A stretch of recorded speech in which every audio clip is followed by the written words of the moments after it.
Tim. Wer ist dieser Tim? Ich werde euch in diesem Video mehr berichten, was es überhaupt ist, was es mal werden soll, was man damit überhaupt bezwecken will. Diese Einstellung Schritt für Schritt durch, Seite für Seite. Ich zeige euch, was geht noch nicht, was soll mal gehen. Vor allem, für wen eignet sich das Ganze. Liebe Thailand-Reisende, jetzt mal unter uns gesagt, wie oft seid ihr in der letzten Zeit über irgendwelche Videos gestoßen? Thailand hat neue Einreiseregeln. Tim, ihr brauchst Tim haben. Ich habe mich schlau gemacht, wer Tim ist. Und mir ist auch aufgefallen, dass in jedem dieser Videos es eigentlich immer nur um Einreise geht oder das Thema wird kurz angerissen oder erklärt, was es ist, was es sein soll. Reicht mir persönlich nicht. Ich habe mir die Sache für euch angesehen, für alle Datenschützer unter euch. Auch darauf gehe ich nachher kurz ein. Brauche ich das TDAC noch, brauche ich es nicht? Das alles klären wir in diesem Video. So unschwer zu erkennen, ich bin angekommen im Headquarter. Und bevor wir reingehen und ich euch die App Schritt für Schritt erklärt, ich werde Kapitel reinmachen, weil nicht jedes Thema ist für jeden interessant, denke ich mal. Deswegen könnt ihr springen. Bevor wir überhaupt anfangen mit der Tim-App, werde ich nochmal jetzt eine kleine Zusammenfassung einspielen. Und da ich heute faul bin, lasse ich es vorlesen. Reingehauen. Tim, Thailand Immigration Management System, ist eine offizielle App der thailändischen Einwanderungsbehörde. Sie dient der Digitalisierung und massiven Beschleunigung der Einreise. Reisende können ihre Ankunftsdaten sowie Pass- und Unterkunftsdetails bereits vor der Landung digital erfassen, wodurch die Grenzkontrolle auf unter 3 Minuten verkürzt werden soll. Kernfunktionen und Vorteile von Tim: KI-gestütztes Scannen. Die einmalige Registrierung erfolgt durch das Hochladen eines Fotos des Reisepasses, woraufhin das System die Daten automatisch ausliest. Zeitersparnis: Der manuelle Papierkram bei der Ankunft, ZB das Ausfüllen von Ankunftskarte TDAC, entfällt, was die Wartezeiten an den Flughäfen drastisch verkürzen soll. Zukunftspläne: Zukünftig soll die App zu einer umfassenden Plattform ausgebaut werden, die auch für Langzeitaufenthalte in Thailand nützlich ist, ZB. Für Terminbuchungen, Statusänderungen oder die verpflichtende 90-Tage-Meldung, Verfügbarkeit: Die kostenlose App ist für internationale Gäste über den App Store und den Google Play Store erhältlich. So, als erstes steht natürlich immer am Anfang, ihr müsst diese App installieren. Gibt es für Apple-Geräte, gibt es für Android. Ich habe es jetzt hier auf Android gemacht. Ich steige mal in den Punkt ein, wenn ihr es installiert habt und macht zum allerersten Mal die Tim-App auf. Was euch da erwartet, das schauen wir uns jetzt an. Die Sprachen, die ihr aktuell auswählen könnt, sind Englisch, Chinesisch, Russisch und Japanisch. Es soll später mal erweitert werden bis zu 15 Sprachen. Aber wie gesagt, wir müssen das Ganze natürlich jetzt in Englisch machen. Einen kleinen Klick auf den Next-Button unten geht es auch schon weiter. Dann kommt, wie hier zu sehen, dieser lustige Ladekreis, den werden wir noch öfter sehen, aber weiter geht's. Natürlich wie bei jeder App am Anfang immer die AGBs und die ganzen Vereinbarungen und. Ich habe mir das ja alles im Vorfeld schon komplett durchgelesen, deswegen kann ich das relativ schnell überspringen. Aber ihr solltet euch das durchlesen, da sind wichtige Informationen drin. Könnt ihr machen, müsst ihr nicht, ist eure Sache. Also ich habe es mir ja komplett durchgelesen, von daher geht's weiter. Dazu müssen wir nachher dann noch bis nach unten scrollen und dann diesen I Agree-Button drücken. Und dann kommt auch schon die nächste, die Privacy Notice. Auch hier habe ich mir alles schon durchgelesen, deswegen hier unten, ich kann es bestätigen.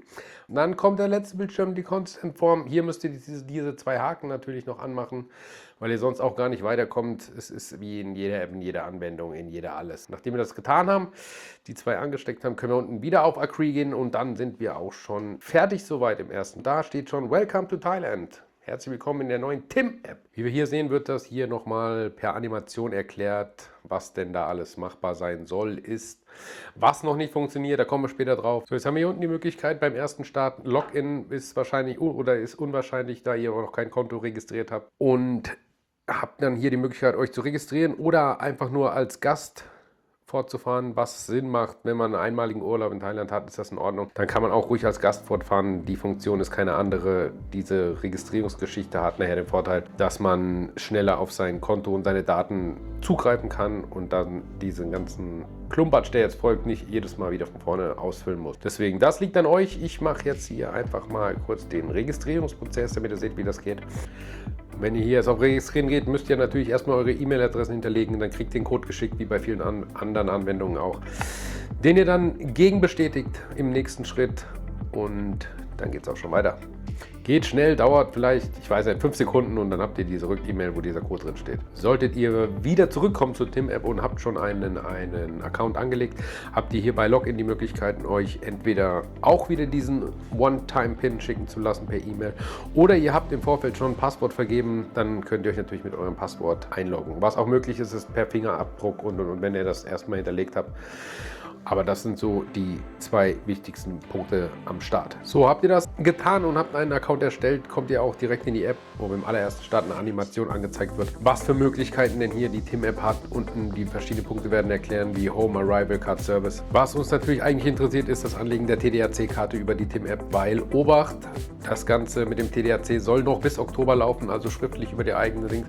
Und dann soll das alles integriert werden in diese TIM-App, damit ihr nur noch diese eine TIM-App habt und nicht da noch 3 verschiedene Sachen ausfüllen muss. Das Ganze ist auch schon aktiv mit dem Ausfüllen des TDAC, weil ich ja im September sowieso nach Thailand fliege, hatte ich natürlich passend die Möglichkeit, den ganzen Prozess schon mal auszuprobieren und das zeige ich euch jetzt, wie das funktioniert. Dazu gehen wir passend hier auf Get Started. Das passt gerade, oder geht als erstes hier nochmal diese Schnellerklärung auf, aber was wir eigentlich machen müssen, ist natürlich unten auf Start drücken. So, hier wird jetzt als allererstes ein Trip angelegt, beziehungsweise eure Reise. Hier oben bei Tripname könnt ihr den Namen eingeben, was immer ihr wollt.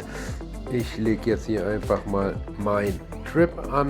Dann brauchen wir natürlich noch ein paar Informationen, wo ihr einsteigt, wie ich es hier jetzt mal zeige. Ist logisch, ist in den meisten Fällen höchstwahrscheinlich Deutschland.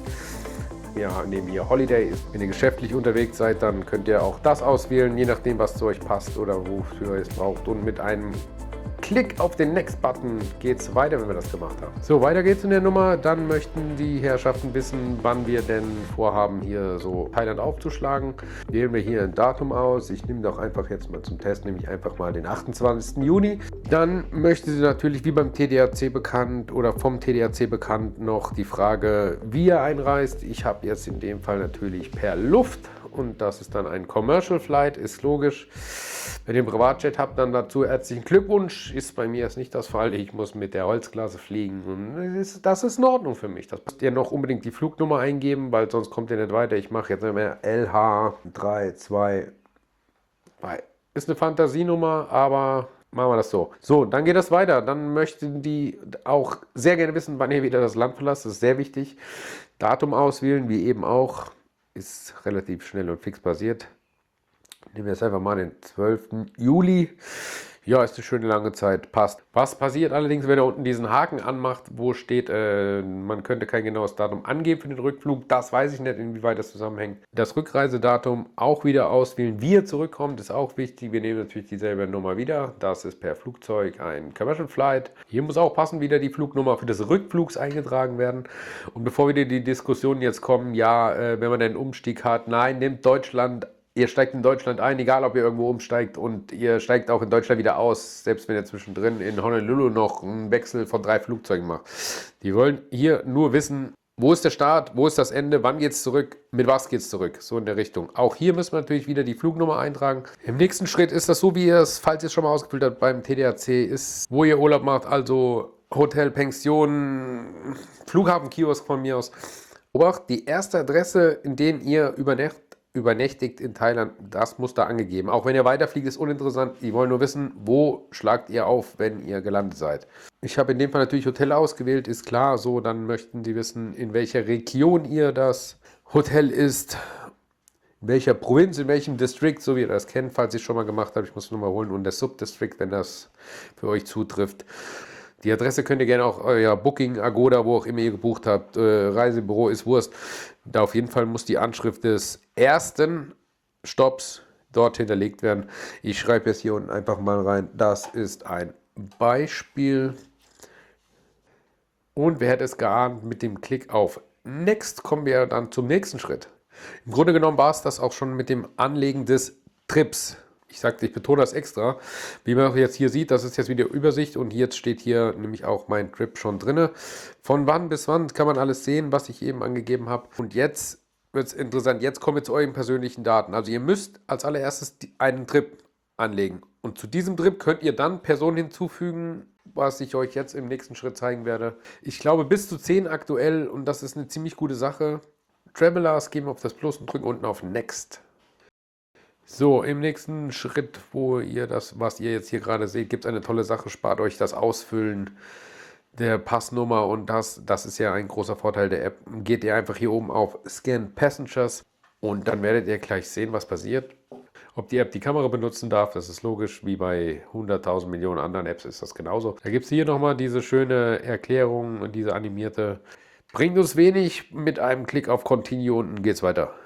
So, was ihr jetzt hier seht, ist der Maske für den Scan des Ausweises parat legen und das, wie gesagt, einscannen des unteren Feldes für die Nummern, die unten drin stehen. Das ergibt sich eigentlich von selbst, das ist selbsterklärend, sage ich mal, und funktioniert tatsächlich einwandfrei. So, und jetzt habt ihr den großen Vorteil, dass ihr diese ganzen Daten überhaupt nicht ausfüllen müsst. Ihr habt schon alles komplett drin stehen, weil die euren Pass gescannt haben. Und die ganze Maske ist dann schon voreingefüllt, inklusive Ausweisnummer. Also ich musste da nichts ergänzen. Das war eine ganz gute Sache. Für diesen Trip habt ihr jetzt quasi euch angelegt. Dann ist euer Profil jetzt auf diesen Trip fix. Ihr könnt hier noch jede Menge weitere, ich glaube bis zu 10, aktuell bis zu 10 weitere hinzufügen. Auch immer mit Ausweisscan, das ist eine super Sache. Das spart auf jeden Fall richtig viel Zeit. Und am Ende steht halt die Geschichte, dass ihr das verknüpft habt. Das Einzige, was mir aufgefallen ist, weil dieses TDAC konnte man immer frühestens 3 Tage vor Ankunft dann ausfüllen. Das ist hier anders. Man kann das auf jeden Fall schon anlegen. Das Einzige, wo ihr warten müsst, ist die Tatsache, dass ihr noch 3 Tage vorher euer Gesundheitsnachweis, da gibt es noch diese Frage, ob ihr in diesen und diesen Ländern vorher wart. Und wenn ihr das dann gemacht habt, 3 Tage vorher, bei mir ist es noch ein bisschen länger, kann ich nichts zu sagen, aber es wird so sein, dass ihr dann euren QR-Code vollständig bekommt, den ihr dann auch bei der Einreise vorzeigen müsst. So, und jetzt habe ich nochmal eine ganz kleine Zusammenfassung, bevor wir uns mit der TIM-App an sich beschäftigen, habe ich nochmal eine kleine Zusammenfassung hier zusammengestellt, die blende ich euch ein, wozu das Ganze dient, schaut es euch gerne an. Los geht's.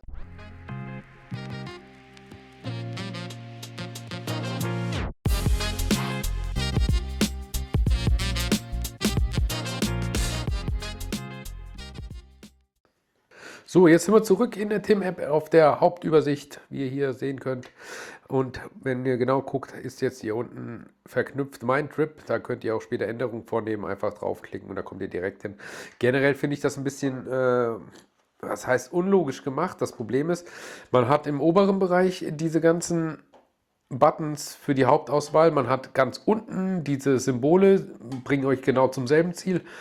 Und auch wenn ihr hier mal auf mein Trip gebt, kommt ihr auch zu diesem Arrival Card Button. Also ihr habt hier, wie gesagt, 3 Möglichkeiten, entweder auch nochmal auf eure zuzugreifen, Änderungen vornehmen oder sonstige lustige Scherze hier zu treiben. Jetzt will ich euch die einzelnen Punkte nochmal ein bisschen näher erklären. Ich gehe jetzt hier als allererstes mal auf den Reiter Service. Wie wir hier schön sehen können, haben wir die 3 verschiedenen Auswahlmöglichkeiten. Was noch nicht aktiv ist, ist Geschichte. Die könnt ihr dann darüber irgendwann auch mal verwalten und auch die 30-Tage-Meldung machen. Das geht nicht. Ihr könnt hier, wie ihr seht, bei Quibi Booking ist eine Terminbuchung, wenn ihr irgendwann auf die Immigration müsst, richtet sich primär an Leute, die länger in Thailand sind. Die können dann darüber auch ihr Visum komplett verwalten, melden, etc. Aber man sieht es steht schon noch dahinter Coming Soon. Von der Seite her ist es für jetzt erstmal uninteressant. Was schon funktioniert, ist diese Geschichte hier unten mit der Touristenpolizei unter Officers, wo wir jetzt auch mal einmal draufklicken, damit ich euch das zeigen kann. Ihr habt quasi die Touristenpolizei immer in eurer Tasche. Wenn was ist, könnt ihr schnell über die TIM-App auf Hilfe holen, darauf zugreifen. Ist eine schöne Sache, wenn das denn alles später auch mal so funktioniert, wie es gedacht ist. Kommen wir zum nächsten Punkt. Arrival Card habe ich euch anfangs natürlich als erstes schon erklärt. Von daher gehe ich da jetzt nicht nochmal drauf ein. Ihr kommt wieder zu dieser Hauptübersicht, wo ihr die Karten anlegen und die Trip. Den Reiter Settings ersparen wir uns jetzt mal. Da sind so ganz normale Einstellungen für die App drin, ob mit Fingerabdruck anmelden und Benachrichtigungen, das, was man von jeder anderen App auch kennt. Hier zeige ich euch nochmal ganz kurz den Settings-Reiter, bevor wieder jemand sagt, ja, der zeigt ja nur die Hälfte. Nein, hier ganz normal die Settings und die Einstellmöglichkeiten. Das könnt jeder für euch selber einstellen, wie ihr wollt. Hier mal kleiner Blick. So, bei den Einstellungen haben wir hier eine wichtige Sache drin. Da besteht theoretisch die Möglichkeit, eure Daten fest zu hinterlegen. Funktioniert noch nicht ganz, weil wenn ihr dann hier eure Daten fest hinterlegt, das ist eigentlich oder primär gedacht für Leute, die öfter nach Thailand reisen wie ich oder vielleicht auch andere, dann habt ihr die Daten gleich parat, müsst diesen ganzen Anfangsregistrierungszeug nicht nochmal wiederholen, die habt ihr eure Daten bereits angegeben und dann braucht ihr immer nur einen neuen Trip anlegen und die Daten von den Hotel und Daten, wie lange und wann zurück, nochmal neu anlegen. Aber eure Grunddaten sind dann schon gespeichert und das macht die Sache nochmal schneller. Das waren so ziemlich die Grundfunktionen bis jetzt schon mal schnell erklärt. Und was nicht funktioniert, dazu komme jetzt. Los geht's! Interessant ist noch zu wissen, dass ihr hier diesen Registrierungsprozess quasi wie beim Anfang nochmal wiederholen müsst, aber es läuft ein bisschen anders, nur es funktioniert noch nicht. Ich zeige euch auch gleich, warum es noch nicht funktioniert. Der Prozess hier läuft ein klein bisschen anders, da müsst ihr euren Pass scannen, was soweit schon funktioniert, das ist richtig. Und eure Daten werden dann auch erfasst, aber das ist dann weiter geknüpft. Danach müsst ihr auf jeden Fall einen elektronischen Reisepass schon haben, weil ihr dann mit NFC den Pass scannen muss und genau da ist der Haken, da kommen immer noch Fehler, obwohl ich jetzt wirklich kürzlich auch eine E-Mail bekommen habe, ja, die App wird geupdatet werden und das sollte jetzt funktionieren. Nein, es funktioniert nicht. Ihr könnt per NFC euren Ausweis einfach nicht auslesen. Ich habe mit einer anderen App probiert, ob mein Ausweis überhaupt lesbar ist. Nein, es liegt also definitiv an der TIM-App. Ihr könnt nicht. Dieser NFC-Prozess führt immer wieder zum Fehler, genauso wie nach diesem NFC-Prozess kommt noch so eine, zum Abgleich des Gesichts muss man in so eine vorgefertigte Maske sein Gesicht halten. Ich zeige es hier kurz. Durch Zwinkern sollte dieser Prozess aktiviert werden. Funktioniert genauso wenig. Könnt ihr zwinkern, wie ihr wollt. Ich habe es lang und breit probiert. Auf jeden Fall, das ist noch nicht ausgereift, weil die ganze App ist auch aktuell noch in einer Beta-Phase. Das ist eine gute Sache, sage ich mal, für alle, die öfter nach Thailand fahren. Ich habe es auch schon erwähnt. Ist das eine sehr schöne Sache? Ja, und es gibt da auch Diskussionen aktuell über den Datenschutz. Dazu kann ich euch jetzt auch noch was einblenden. Das muss im Grunde genommen jeder für sich selber entscheiden, wie er das handhabt, macht oder wie auch immer. Mir persönlich ist das völlig egal. Datenschutz hin, Datenschutz her. Für mich ist das eine Erleichterung. Ich gebe meine Daten ein, beziehungsweise scanne das alles ab, lege mein Benutzerkonto fest ab. Zack, habe ich es beim nächsten Mal viel, viel einfacher. Wozu das Ganze dient, habe ich nochmal in einer kleinen Zusammenfassung zusammengefasst. Ich lasse es vorlesen. Ich bin heute faul, ich habe es anfangs schon gesagt. Da wird auch ein bisschen näher auf diesen Datenschutz oder überhaupt, wie das ganze System funktioniert, wird da eingegangen. Hört es euch an. Jetzt kommt noch was zum Datenschutz. Ab geht's. Da Einwanderungssysteme sensible personenbezogene Daten verarbeiten. TIM wird als auf AWS-Infrastruktur in Thailand betrieben beschrieben, wobei die Region Bangkok verwendet wird, um die Verarbeitung nahe an den thailändischen Einwanderungsbehörden zu halten und lokale Anforderungen an Datenverarbeitung und Speicherung zu unterstützen. Für Reisende ist die praktische Bedeutung einfacher. TIM soll den Prozess mit Ankunftskarte und Einwanderungsbehörde beschleunigen und gleichzeitig die von der thailändischen Immigration vorgeschriebenen Sicherheitsprüfungen beibehalten. Das erklärte Ziel ist eine schnellere digitale Vorbereitung vor der Landung, nicht die Abschaffung der Einreisekontrolle. Kommen wir zum Fazit des Ganzen. Viel mehr kann man bis jetzt in der TIM-App nicht machen und mein persönliches Fazit ist, sollte alles funktionieren, wie das gedacht ist. Ist es eine schöne Sache, gerade auch für Leute, die längerfristig in Thailand sind oder dort den Wohnsitz haben mit der 30-Tage-Meldung. Wer die thailändische Regierung kennt, weiß, dass da Mühlen auch langsam mahlen. Von daher, es nimmt auf jeden Fall einiges an Stress raus, diese Anlegung von dem TDAC über die App. Wie gesagt, funktioniert jetzt schon ganz gut. Das Grundfundament, was da gebaut wurde, ist solide und ist nicht schlecht. Weiter ausgebaut wird, finde ich persönlich eine absolute Hilfe bei der Einreise, weil da alles wirklich an einem zentralen Ort gesammelt wird. Und dann, wenn euch das Video gefallen hat, lasst ruhig mal ein Like da, ein Abo da. Abos, ich brauche Abos. Macht ruhig Abo. Wenn euch das Zeug nicht gefällt von mir, ist das in Ordnung. Macht Karteileiche, aber macht ein Abo. Ist alles gut. Ich bedanke mich bei euch. Alles gut. Vielleicht konnte ich euch einen kleinen Einblick in die aktuelle TIM-App bis jetzt geben. Kann das auch, wenn das mal weiterentwickelt ist, kann ich auch gerne ein Update dazu noch machen. Das Video zum Ausfüllen des eigentlichen TDACs habe ich ja schon gemacht. Ich verlinke es hier nochmal, falls euch das interessiert. Aber wie gesagt, diese TDAC-Registrierung ist jetzt schon zu Testzwecken in die TIM-App integriert und soll aber auch ab Oktober, ob das so kommt, lassen wir dahingestellt sein, soll diesen ganze Ausfüllen des TDACs, soll dann fest in der TIM-App integriert sein und ihr macht das darüber. Irgendwann soll quasi diese Seite mit dem eigentlichen Ausfüllen des TDAC verschwinden und alles nur noch über die App laufen. Wie gesagt, es ist eine gute Sache, man hat alles an einem zentralen Ort, mir passt das, mir gefällt das. Das muss jeder für sich selber entscheiden. Ich freue mich über jeden Kommentar, jeden Like, jedes Abo. Ich hoffe, ich konnte euch ein klein wenig helfen oder euch ein klein wenig schlauer machen. Lasst mir eure Meinung da. Was haltet ihr von der TIM-App, wenn sie denn funktioniert? Oder inwieweit habt ihr schon Erfahrungen gemacht? Dankeschön fürs Zusehen. Reingehauen. Bis zur Unendlichkeit. Euer Real Travel Life.